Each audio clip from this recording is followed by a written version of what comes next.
झालं सुरू.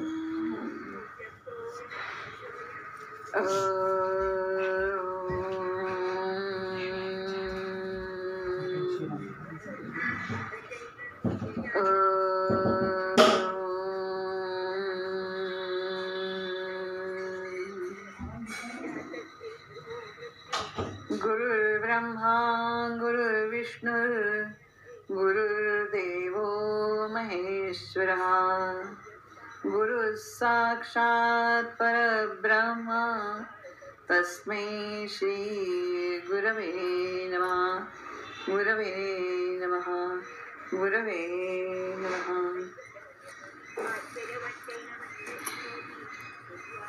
आज गीता जयंती आपण ज्ञानसैनिक संघातर्फे साजरी करत आहोत.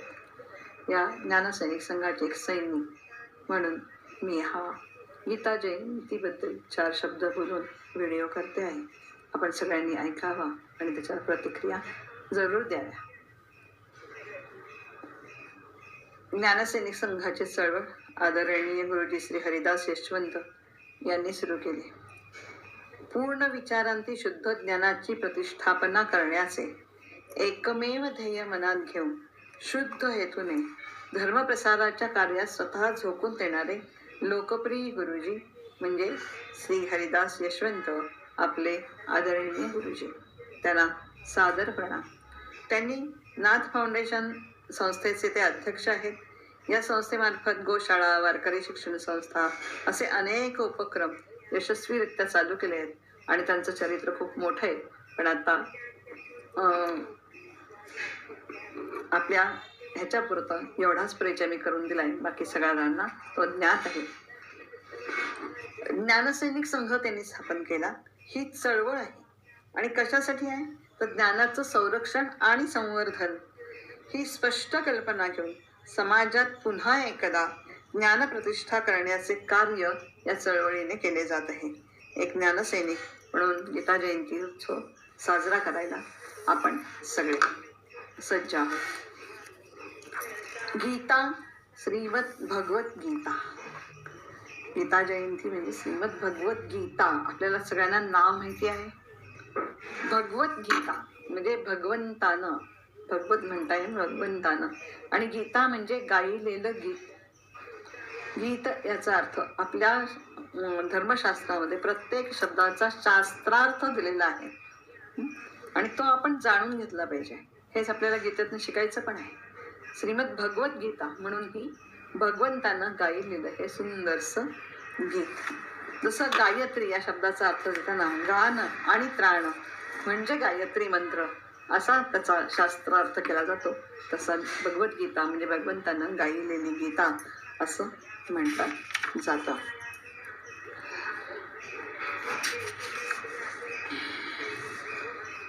आपल्याला सगळ्यांना माहिती गीता कोणी सांगितली आणि कोणाला सांगितली.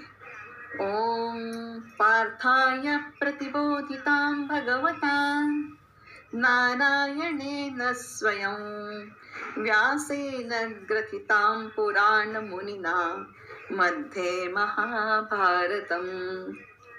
आपला हिंदू संस्कृतीचा साहित्य साठा, आपले धर्मग्रंथ हे इतकं विशाल साहित्य आहे आणि ते तितकं विशाल असल्यामुळे, इतक्या पूर्वीपासून असल्यामुळे आजही आपल्याला ते उपलब्ध आहे. अर्थात जे काही उपलब्ध आहे ते 1/100 सुद्धा नाही, 1/1000 आहे, पण तरी सुद्धा ते उपलब्ध आहे. आणि आपल्याला भगवद्गीता जी आज उपलब्ध झाली ते कशामुळे झाली तर व्यासेन ग्रथितां, व्यासांनी ती ग्रथित केली. म्हणजे संपूर्ण महाभारत घडल्यानंतर व्यासमुनींनी ही या गीतेचं लेखन, या संपूर्ण उपदेशाचा सार या गीतारूपी ग्रंथामध्ये लिहिलेला आहे.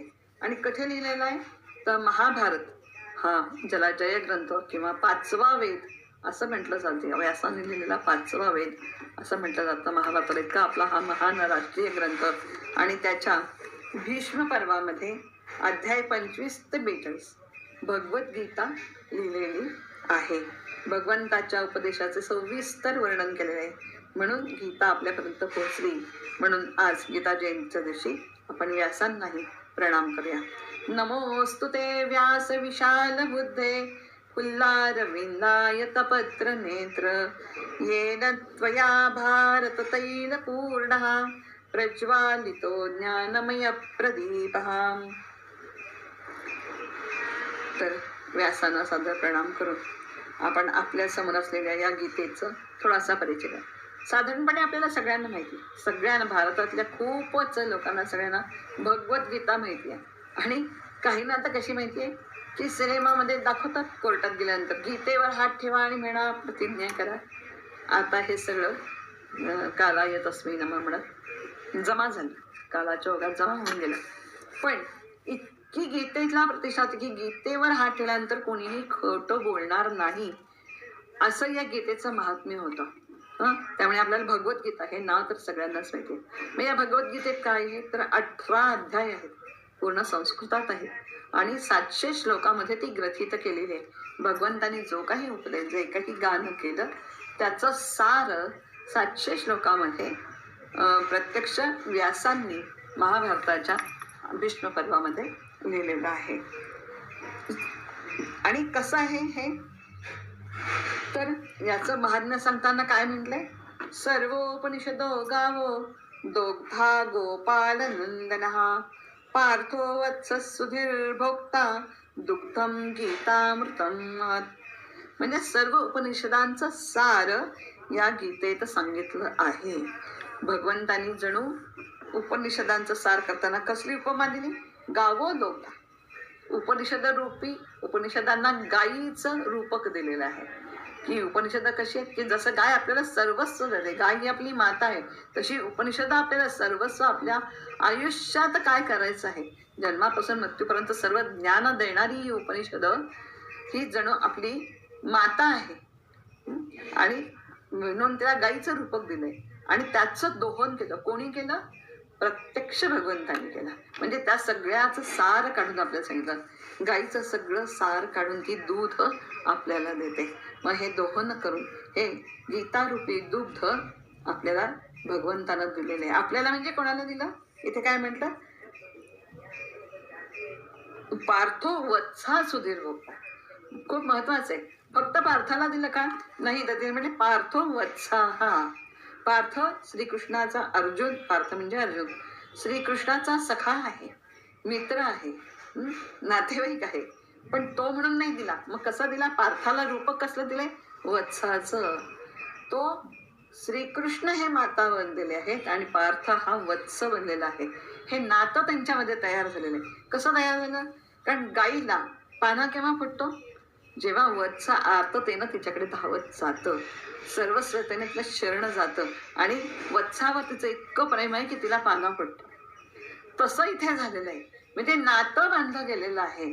अर्जुन जेव्हा त्याला असं वाटायला लागलं काय करू आणि काय नाही, तेव्हा त्याने आर्ततेला तो श्रीकृष्णाला शरण गेलेला आहे. आणि मग पुढची सगळी गीता त्यांना आपल्याला ऐकायला, त्याच्यामुळे आपल्याला ऐकायला मिळाले. म्हणजे लक्षात काय ठेवायचं की ज्ञान जे मिळवायचं आहे ते नातं बांधल्याशिवाय आपल्याला ज्ञान मिळत नाही. हे आपल्याला या श्लोकातून, या गीतेतून पार्थाला वत्साचं रूपक देणं आणि उपनिषदांना गायीचं रूपक देणं, गाय आणि वासरू यांचं जे नातं आहे असं नातं परमेश्वराशी आपल्याला जोडता आलं पाहिजे. हे पहिल्याच गीतेच्या ह्याच्यात आपल्याला सांगितलेलं आहे. आणि हे आपल्याला शिकायचं आहे. गीता शिकायची ती केवळ श्लोक पाठ करण्यासाठी नाही, केवळ अर्थ वाचून जाण्यासाठी किंवा पारायण करण्यासाठी नाही, तर त्या गीतेतून आपल्याला ज्ञान मिळवायचं आहे. ज्ञान म्हणजे जाणून घेणं, त्याचा अनुभव घेणं, जिज्ञासू वृत्तीने ते जाणणं. ज्ञान म्हणजे केवळ माहिती नव्हे, ज्ञान म्हणजे केवळ शिक्षण नव्हे. शिक्षण काय आहे, या पुस्तकातून त्या पुस्तकात, त्या पुस्तकातून प्रश्नपत्रिकेत, प्रश्नपत्रिकेत, उत्तरपत्रिकेत, आणि मग संपलं. उत्तरपत्रिका लिहिली की पुस्तकातलं ज्ञान पुस्तकातच होतं, त्याला शिक्षण म्हणतात. जे हल्लीचं शिक्षण आहे त्याला शिक्षण म्हणतात. पण आपलं ज्ञान देणं कसं आहे, गुरुनी गुरुमुखातून ज्ञान घेणं, सर्व श्रोत्र एकवटून असं हे ज्ञान आपल्याला घ्यायचं आहे. ज्ञान म्हणजे ज्ञान जाणून घेणं. ज्ञानाचं म्हणत जाणून तितकी उत्सुकता येते, इतकी अंतःप्रेरणा असली पाहिजे की मला हे सगळं जाणून घ्यायचंय, मला याचा अनुभव घ्यायचा आहे, मला याची उद्भूती घ्यायची, ते आचरणात आणायचंय. ही जेव्हा अंतःप्रेरणा मिळते आणि त्यावेळी आपण जे जाणून घेतो त्याला ज्ञान असं म्हणतात. आणि पार्थानं हे सगळं केलं आणि म्हणून वत्सासारखं आर्तभावानं तो भगवंताला शरण गेला. आणि म्हणून या मायलेकांच्या नात्यातनं आपल्याला भगवंतानं केलेला हा ज्ञानोपदेश गीतामृत दुग्ध आपल्याला प्राशन करायला मिळालेलं आहे. या गीतेवर शंकर भाष्य खूप महत्वाचं आहे, कारण त्यांनी काही प्रश्न उपस्थित केले. कशी आता आपल्याला गीता वाचायची, म्हणजे कुठल्या दृष्टिकोनातून त्याच्याकडे बघायचंय. फक्त पाठ करायचे, श्लोक म्हणायचे, त्याचा शब्दार्थ बघायचा आणि सोडून द्यायचं. कारण मग काय वाटतं, नुसतं शब्दार्थ वाटलं की अरे हे तर पार्थाला शक्य होतं, आम्हाला काय शक्य आहे. पण पार्थ जो आहे तो अर्जुन केवळ अर्जुन नाही आहे, तो आपल्या सगळ्या विश्वाचं, साधारण मनुष्यांचं प्रतिनिधित्व करणारा आहे. आणि मग त्याला जे जमलं ते आपल्याला जमणार आहे, पण त्या दृष्टिकोनातून आपण ते बघितलं पाहिजे, त्या ज्ञानाच्या जिज्ञासे पोटी आपण ते बघितलं पाहिजे. आणि म्हणून आपल्याला नेहमी काय वाटतं की गलित गात्र झालं. अर्जुनाला कुठल्या अवस्थेमध्ये ऐकायला मिळालं, तर अर्जुन गलित गात्र झाला, युद्ध नको म्हणायला लागला. आणि मग भगवंतांनी त्याला सांगितलं आणि मग त्याने तो युद्ध सज्ज झाला. पण गलित गात्र होण्यानंतर, प्रश्न पडल्यानंतर पुन्हा युद्ध सुरू करण्यापर्यंत त्याला प्रवृत्त करणं, हा जो मधला काळ आहे, हा जो मधला त्यांचा भावनांचा कल्लोळ आहे, तो तसा भगवंतानं कसा शमवला हे आपल्याला सांगितलं. या युद्धापूर्वी एक प्रसंग घडला होता की युद्ध करायचं ठरलं वगैरे सगळं झालं आणि धर्मराज शांत वृत्तीचे, पूर्ण क्षमाशील वृत्तीचे, आणि त्यांचं म्हणणं होतं नको हे युद्ध, या युद्धाने केवढा क्षय होईल, नकोच ते असं त्यांना वाटत होतं. आणि ते गलित गात्र झाले. अशा वेळेला प्रत्यक्ष विवेकी अर्जुनानं अत्यंत विवेकपूर्ण असा संवाद साधून युधिष्ठिरांना युद्धाला प्रवृत्त केलं होतं. असा अर्जुन गलितगात्र होईल का बरं, याचा विचार आपण करूया. आणखीन एक गोष्ट अशी झाली होती की युद्ध सुरू करण्यापूर्वी श्रीकृष्णांना रणचंडीचा यज्ञ करून घेतला होता. रणदुर्गेची पूजा करून घेतली होती. आणि या पूजेनं प्रसन्न होऊन चंडिकेनं अर्जुनाला आशीर्वाद दिला होता. आणि तो आशीर्वाद किती छान दिला होता. विजयी भव तर हा तर दिलाच होता, पण दुसरा आशीर्वाद दिला तो यतो धर्म ततो कृष्ण. जिथे जिथे धर्म आहे तिथे तिथे कृष्ण आहे. म्हणजे जिथे जिथे आपण धर्माने वागू तिथे तिथे भगवान आपल्या पाठीशी उभे आहेत. आणि यतो कृष्ण हा ततो जय. आणि जिथे कृष्ण आहे, जिथे भगवान आपल्या पाठीशी आहे, तिथे आपण पराजित होणार नाही, आपण युद्ध जिंकणारच आहोत. आणि ते तुझ्या बाबतीत घडणार आहे, असा विजयी आशीर्वाद देऊन ती रणचंडिकेची पूजा पार पडलेली होती. आणि अशा वेळी म्हणजे कृष्ण अर्जुनाच्या पाठीशी आहे हे अर्जुनाला माहिती आहे, आणि कृष्ण आपल्या पाठीशी मुळे आपण युद्ध जिंकणार आहोत हेही त्याला. मग तरी का बरं गलित गात्र झाला अर्जुन? त्याला युद्धाची भीती वाटली का? नाही, अजिबातच युद्धाची भीती त्याला वाटलेली नाही. मग तो का असा झालाय, तर 21व्या श्लोकात पहिल्याच अध्यायात तो काय म्हणतो, सेनयोर उभयोर मध्ये रथम स्थापय मेच्युत. हे अच्युता, हे श्रीकृष्णा, तू काय कर, हे भगवंता, माझा हा जो रथ आहे तो दोन्ही सैन्यांच्या मधोमध नेऊन उभा कर. का बरं मधोमध नेऊन करायचं? कारण समसमान वृत्ती, समसमा संयोग त्याच्या मनामध्ये झालेला होता, समान वृत्तीने तो वागणारा होता. मग त्याला हे बघायचं होतं की कुठल्या पक्षात कोण आहे, कसं लढायचं आहे, काय करायचं आहे. आणि म्हणून त्यांनी सांगितल्याप्रमाणे अत्यंत विवेकानं वागणारा अर्जुन आहे. मला कोणाशी युद्ध करायचंय, कशा प्रकारे करायचंय, काय करायचंय, कशासाठी करायचंय, या सगळ्याचा विवेक आहे, सगळ्याचे विचार त्यांनी केलेला आहे. आणि आता प्रत्यक्ष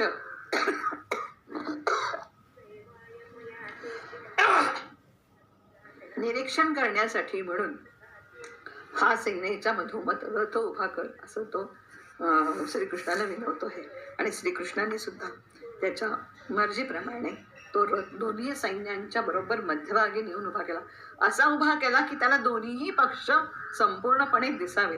आणि असं म्हणतात की फार थोड्या काळात ही गीता सांगितली गेलेली आहे, आणि तो मध्ये दोघं उभे आहेत. आणि ही गीता सगळ्यांना ऐकू गेली आहे की नाही माहिती नाही, पण व्यासाने मात्र ती ग्रथित करून ठेवलेली आहे. तर कशासाठी मध्ये जायचं, तर अर्जुन म्हटलं, हे अच्युता, मला अशा ठिकाणी उभं कर जिथे कौरव पांडव कोणाचाच प्रभाव नसेल. मला युद्ध करण्यापूर्वी कोणाच्याही प्रभावाखाली जायचं नाही, कोणाचाही प्रभाव माझ्यावर पडायला नको. मी जो निर्णय घेतलाय तोच निर्णय मला अंमलात आणायचा आहे, त्याच्यावर कोणाचाही प्रभाव पडायला नको. म्हणून मला या सगळ्या कौरव आणि पांडवांचा जिथे कोणाचाच प्रभाव पडला नाही अशा ठिकाणी हा माझा रथ नाही. म्हणजे मला समसमान विवेकी बनवूनच मला हे युद्ध करायचं आहे. त्याप्रमाणे सैन्याच्या मधोमध रथावर तो उभा राहिला आणि तेव्हा त्याला दोन्ही सैन्यात आपले गुरु, आप्तेष्ट, बंधू हे सगळे दिसले आणि जाणीव झाली की अरे मी तर युद्ध करणार, मी युद्ध करणार हा माझा निर्णय झालेला आहे आणि मी युद्ध करणार म्हणजे मी ते युद्ध जिंकणारच आहे, जिंकणारच आहे. बघा, ठाम आत्मविश्वास. म्हणजे गीता वाचताना आपल्याला अर्जुनातले कोणते कोणते गुण आपल्याला घ्यायचे आहेत याच्यासाठी आपण हा इतिहास पाहतो. मग हा विवेकी अर्जुन मध्ये उभा राहिला, त्याला जाणीव झाली की मी ठामपणे युद्धाला उभा आहे आणि युद्धात मला कोणी हरवू शकत, पण मी शत्रुपक्षाला हरवणार आहे. पण मी शत्रुपक्षाला हरवणार आहे म्हणजे अनेकानेकांचा मृत्यू इथे होणार आहे आणि त्यामुळे काय होणार आहे, कुलक्षय होणार आहे. आणि हे कोणाचं होणार आहे तर दोन्हीकडे माझेच लोक. जेव्हा शत्रुपक्षाशी युद्ध होणार आहे तेव्हा माझ्याही पक्षातली काही लोक जाणार आहेत आणि त्यांच्या पक्षाला लोकांना तर मी करणारच आहे. मग मी जिंकणार पण कुलक्षय होईल. म्हणून 40व्या श्लोकामध्ये ते असं म्हणतात, कुलक्षये प्रणश्यंती कुलधर्मा सनातन. त्याच्या मनात विचार सुरू झाला की अरे कुलक्षय जर झाला तर सनातन कुलधर्म आपला संपूर्णपणे नष्ट होऊन जाईल आणि धर्मे नष्टे कुलम कृष्ण अधर्मो विभूत्युत. आणि कुल जर नष्ट झाली तर धर्म नष्ट होईल आणि धर्म नष्ट झाला तर काहीच शिल्लक राहणार नाही आणि त्या अधर्माचा प्रादुर्भाव होईल. मग मी करू का नको? हे बरोबर आहे का? मग मी युद्ध करणं बरोबर आहे? अधर्म जर मारणार असेल, कुलक्षय जर निष्ठ होऊन जाणार असेल, कुलांचा जर क्षयच होणार असेल तर मी जे करतोय म्हणजे कुलक्षय करणं, कुलाचा क्षय होणार असेल तर तसं वागणं हे अत्यंत अधर्माची गोष्ट आहे हे त्याला माहीत होतं. तो ज्ञानी होता, तो श्रेष्ठ होता, तो विवेकी होता. आणि या विचारांनी मात्र मग मी युद्ध करतो, हा धर्म की अधर्म, करू का नको करू, कुलक्षय करणं बरोबर की नाही, हे जरी शत्रू असले तरी माझ्या कुलाचे आहे, हे माझे मित्र असले ते तर माझ्याच कुलाचे आहेत आणि सगळ्यांची कुळं जर नष्ट होणार असतील तर हा धर्म होतो का अधर्म होतो. आणि जेव्हा अनेक विचार असे मनात येतात, विचारांचा गोंधळ सुरू होतो, तेव्हा मन अस्थिर होतं आणि मन अस्थिर झालं की निर्णयही डगमगायला लागतो. म्हणून त्यांनी, आणि मग या सगळ्याचा परिणाम काय झाला, मन एकदा अस्थिर झाल्यानंतर त्याचा परिणाम शरीरावर होतो. आणि म्हणून तो म्हणतोय, गांडीवं स्रंसते हस्तात् त्वक्चैव परिरक्षते न च शक्नोमि अवस्थातुं भ्रमति वच मे मनः. माझं मन भ्रमण करायला लागलेलं आहे, मला सुचत नाहीये, मला हातपाय थरथर कापतात. जेव्हा आपल्याला निर्णय घेता येत नाही, जेव्हा आपला आत्मविश्वास डळवळतो, धर्म की अधर्म ह्याचा त्याचा गोंधळ व्हायला लागला आणि त्यामुळे तो थरथर कापायला लागला, असं वर्णन केलेलं आहे. आणि त्यावेळेस मग हा गोंधळ आता कोण निराकरण करेल, आता धर्म की युद्ध करू का नको, हा निर्णय मला कोण देईल, हा विचार मला कोण सांगेल, याचा निर्णय मला कोण सांगेल, मग याचा मार्ग मला कोण दाखवेल. म्हणून त्यांनी भगवंताला मला निश्रेयस मार्ग दाखव अशी विनंती केली की माझ्या मनामध्ये हा कल्लोळ चाललेला आहे, तर तू मला भगवंताला धर्म संस्थापनार्थाय उपदेश करण्याची आणि मला निश्रेयस मार्ग दाखव अशी अशी अर्जुनानं भगवंतांना विनंती केलेली आहे. आता इथे भगवंतांनी गीतेत धर्मद्वय प्रतिपादन केले. धर्मद्वय प्रतिपादन केले म्हणजे काय, धर्म कसा आहे, द्वय म्हणजे काय, प्रवृत्तीपर धर्म आणि निवृत्तीपर धर्म. प्रवृत्ती म्हणजे अभ्युदय. आता प्रवृत्ती निवृत्ती म्हणलं की कुठे अध्यात्मात घेऊन चालला काही कळत नाही असं नाही. प्रवृत्ती म्हणजे अभ्युदय, मिळवणं, प्राप्त करणं. आपल्या संपूर्ण हिंदू संस्कृतीमध्ये 4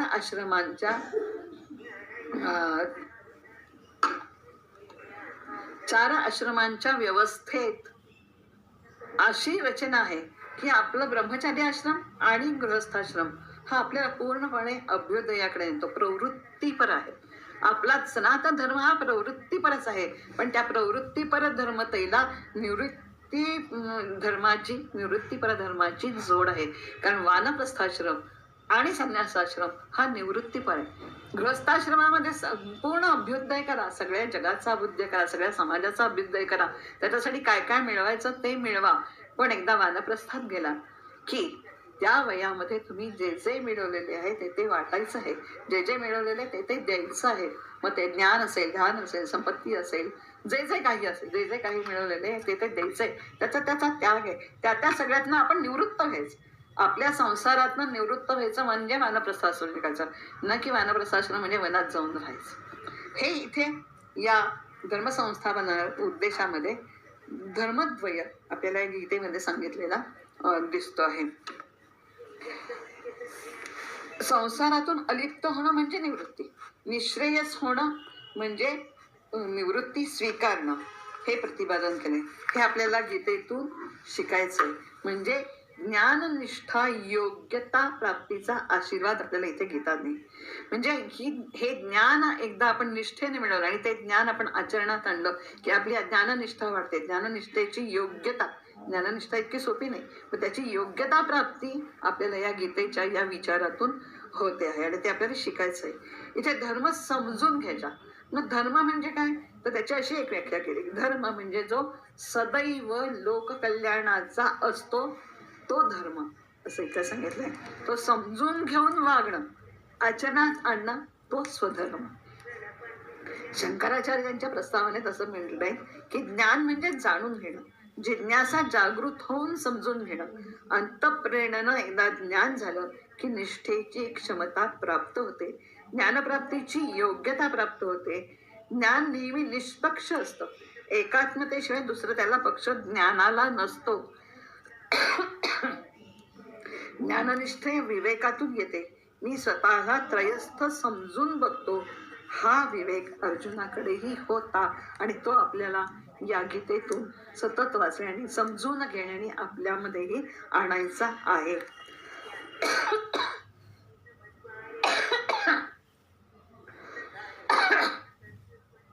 म्हणून अर्जुनाने म्हटलं की सेनयो भुयोर मध्ये रथम स्थापय, विवेकाने त्यांनी हे केलेलं आहे.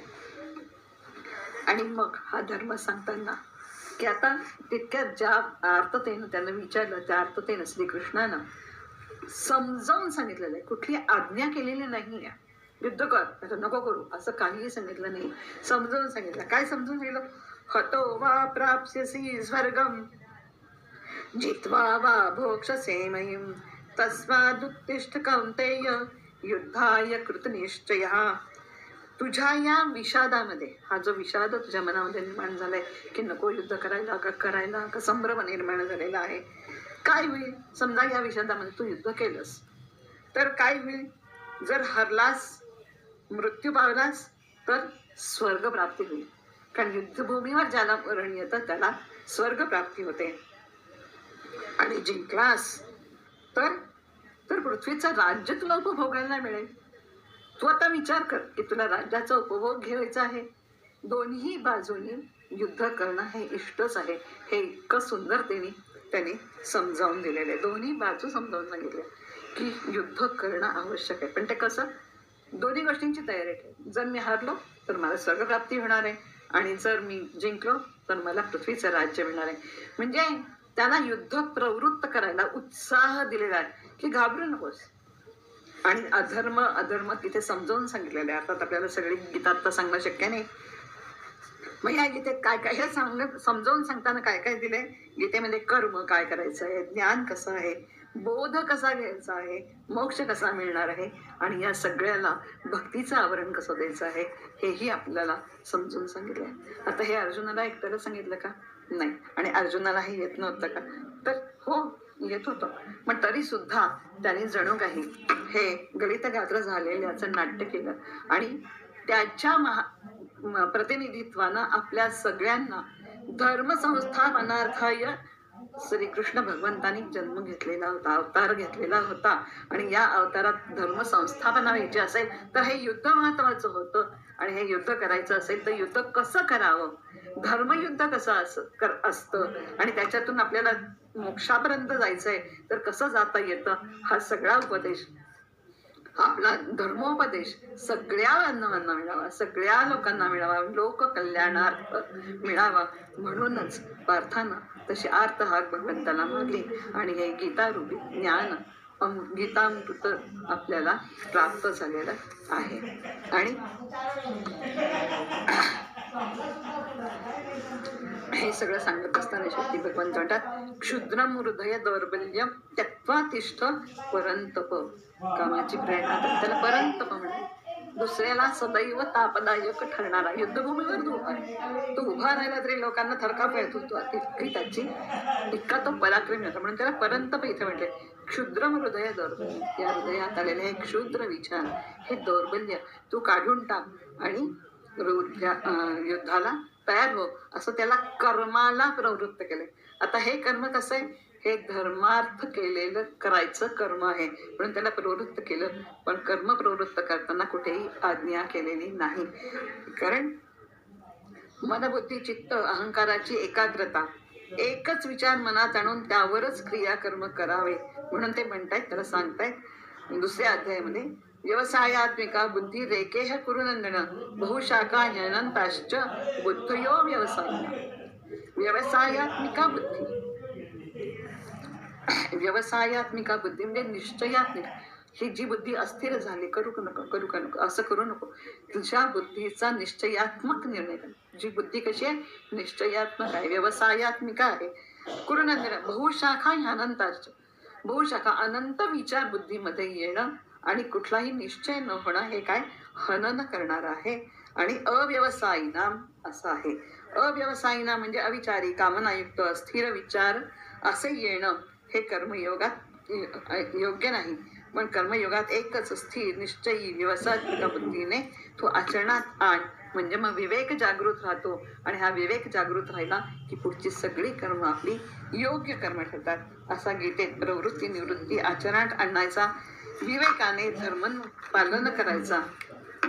आतापर्यंत आपल्याला पूर्णतः प्रवृत्तीपर उपदेश ऐकायला मिळालेला आहे. आणि पुढे आणखीन सांगतायत काय काय आणखीन करायचं आहे ते सांगतात. तर मला थोडं थोडं सांगता येईल. अहिंसा सत्यम क्रोध त्याग शांतिरपैशुनम दयाभूतैशी लोलुप्तम मार्दमम धीरचापनम असा सर्व गुणांचा प्रवृत्तीपर धर्म सांगितला आहे.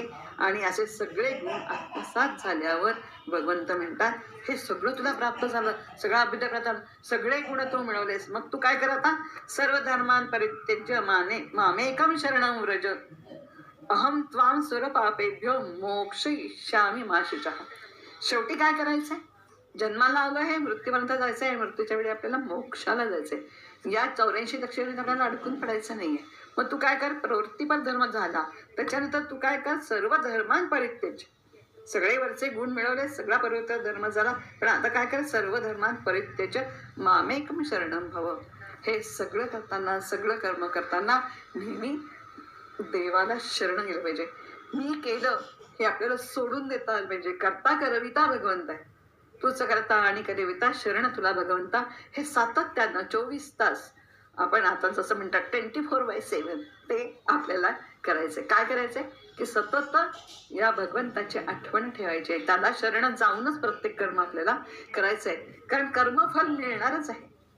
तुम्ही वाईट कर्म केलं तर वाईट मिळेल, चांगलं केलं तर चांगलं. कर्मफलाची अपेक्षा न ठेवता जरी कर्म केलं तरी फळ मिळणारच आहे. आणि त्या फळाचा पुढे भोगही आपल्याला घ्यावा लागणार आहे. पण हे सर्व करताना काय होईल असं म्हणतोय तो, की जेव्हा तुमचा मला शरण आलेला असशील तर मी काय करीन, सर्व पापेभ्यो मोक्षयिष्यामि मा शुचः अहम त्वां स्वरूपापेभ्यो. या सर्व पापातून जे काही पाप तुला लागलं असेल त्याच्यातून मी तुला निर्लेप करीन आणि मोक्षयिष्यामि मा शुचः, आणि मी तुला मोक्ष मिळवून देईल. मा शुचः, तू शोक करू नकोस. म्हणजे सर्व कर्म करताना त्याला भक्तीची जोड असली पाहिजे. ज्ञान प्रवृत्त होऊन कर्म केलं पाहिजे. कुठलंही कर्म करताना विचार केला पाहिजे, त्याचं ज्ञान मिळवलं पाहिजे, त्याची चिकित्सा केली आणि मग ते कर्म करायचं. निश्चयात्मिका बुद्धीनी, व्यवसायात्मिका बुद्धीनी कर्म करायचं आणि पुढे त्याला त्या कर्माला भक्तीची जोड द्यायची. म्हणजे परमेश्वराला शरण जायचं. ही भक्तीची ओळख झाली. ज्ञान कर्म भक्ती यांचा परस्पर मिलन असल्याशिवाय आपल्याला मोक्षाला जाता येत नाही, हेच आपल्याला गीता सर्वार्थानं सांगते आहे. असा निवृत्ती धर्मही मग सांगितला की आता निवृत्त हो, सगळं मला तू अर्पण करून टाक आणि तू सगळ्यात निवृत्त हो, म्हणजे मी तुला सर्व पापांपासून सोडीन, तू शोक करू नकोस. निवृत्त धर्म सांगितल्यानंतर प्रवृत्ती निवृत्तीपर आचरण, मी मगाशी सांगितलं तसं 2 आश्रमात प्रवृत्तीपर आचरण, 2 आश्रमात निवृत्तीपर आचरण, हे जर आपण केलं तर हाच आपला हिंदू सनातन धर्म आहे. आणि ही धर्मनिष्ठा आपल्यात आली की ज्ञाननिष्ठेने एकाग्रता येते, अभ्यास चिंतन मनन होतो, त्यातून विवेक जागृत होतो आणि आपण स्वतःला त्रयस्थपणे पाहू शकतो, अलिप्तपणे स्वतःला पाहू शकतो. म्हणजे काय, स्वरूपैव स्थानम, आपण स्वरूपाकडे जातो आणि स्वरूपाला ओळखू शकतो. आणि मग ज्ञाननिष्ठा विवेक निर्णय क्षमता आपल्याला गीता देते आहे, ती घेऊन आपल्याला हा भवसागर तरून मोक्षापर्यंत नेणारी गीता, प्रत्यक्ष भगवंतांनी गायलेलं हे गीत संपूर्ण गीतेमध्ये, आता ही संपूर्ण गीता भगवंतांना सांगितले, संपूर्ण गीतेमध्ये आपल्याला काय दिसतं, कुठेही श्रीकृष्ण वाच नाहीये, भगवंत वाच आहे. त्याच्यावरून आपल्याला काय लक्षात घ्यायचं की हा श्रीकृष्ण वसुदेव सुत नाहीये, देवकी पुत्र कृष्ण नाहीये, किंवा यशोदानंद कृष्ण सुद्धा नाहीये, तर प्रत्यक्ष भगवंतच हे बोलतायत. कृष्णाचा अवतार त्यांनी घेतलाय, पण प्रत्यक्ष इथे भगवंतच बोलतायत. श्रीकृष्ण वाच याचा कुठेही गीतेत उल्लेख नाही. यावरून आपल्याला हा तर्क काढता येतो. श्री वसुदेव सुद्धा कृष्ण वेगळा, यशोदेचा कान्हा वेगळा, आणि देवकी पुत्र कृष्ण वेगळा, आणि प्रत्यक्ष भगवंतांना भगवंत रूपी हा श्रीकृष्ण गीतेचं ज्ञान देणारा हे पूर्ण भगवंत वेगळा आहे. आणि याने हे संपूर्ण दिलेलं ज्ञान आपल्याला मिळवायचं आहे. आणि व्यासाने हे ग्रथित करून ठेवल्यामुळे आपल्यापर्यंत आज ते पोहोचलंय. भगवद्गीता हा भारतीय संस्कृतीचा महान ग्रंथ आहे. आणि ही जी गीता आहे, ही गीता मूळ कुठे आहे, तर श्रीराम अवतारामध्ये, रामायणामध्ये जेव्हा श्रीराम असेच निराश झाले, जे पार्थाचं झालं, तोच वैचारिक गोंधळ जेव्हा श्रीरामांच्या मनात आला, औदासीन्य निर्माण झालं आणि नकोच हे जीवन असं त्यांना वाटायला लागलं, त्यावेळेला विश्वामित्रांनी वसिष्ठांना सांगितलं याच्यातून याला बाहेर काढा. आणि तेव्हा विश्वामित्र म्हणताय की हे महर्षी वसिष्ठे, आपल्याला दोघांना जो ब्रह्मदेवानं उपदेश केला, आपण गुरुकुलातून बाहेर पडत असताना तोच उपदेश आपण इथे करा. म्हणजे आपले ग्रंथ, आपला सनातन धर्म किती परंपराने चालत आलेला आहे, तर ब्रह्मदेवाने जो उपदेश वसिष्ठांना आणि विश्वामित्रांना केला, तोच रामायण कालामध्ये, त्रेतायुगामध्ये वसिष्ठांनी श्रीरामांना केला. आता इथे एक सांगणारे महर्षी वसिष्ठ आहेत, वक्ता महर्षी वसिष्ठ आहेत, आणि भगवंत स्वतः श्रोता बनलेत. श्रीराम अवतारात भगवंत स्वतः श्रोता बनलेले आहेत. आणि कृष्ण अवतारात द्वापार युगामध्ये मात्र भगवंत स्वतः वक्ता आहेत. आणि त्यांच्या मुखातून आलेली ही गीता असल्यामुळे अत्यंत पवित्र अशी ही गीता ऐकल्यानंतर आपल्यालाही खूप सारं काही जीवन ज्ञान मिळणार आहे आणि आपल्यालाही मोक्षाप्रत जाता येणार आहे.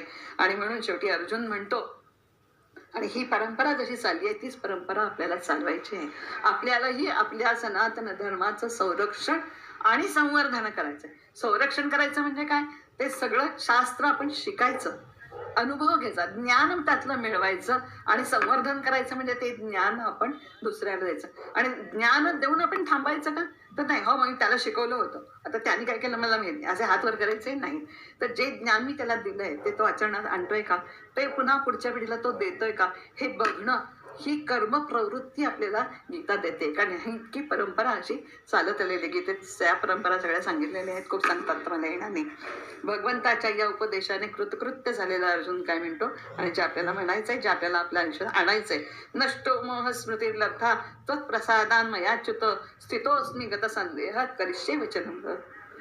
तुझ्या या सगळ्या उपदेशाने माझ्या मनात जो मोह निर्माण झाला होता तो नष्ट झालेला आहे, जो दोष निर्माण झाला होता तो नष्ट केलेला आहे, माझी स्मृती मला परत मिळालेली, माझा विवेक मला परत मिळालेला आहे तुझ्या प्रसादाने. त्यामुळे स्थितोच मी गत संदेह, माझा सगळा संदेह नष्ट झालाय, त्यामुळे करिष्ये वचनं. अर्जुन म्हणतो, हे अच्युता, आपल्या कृपाप्रसादाने माझा मोह, मनातील विचारांचा गुंता, युद्ध करणं, धर्म होईल की अधर्म, हे सगळं द्वंद्व, हे सगळं द्वैत विचार नष्ट झाले आहेत, माझा स्वधर्म जागृत झालाय.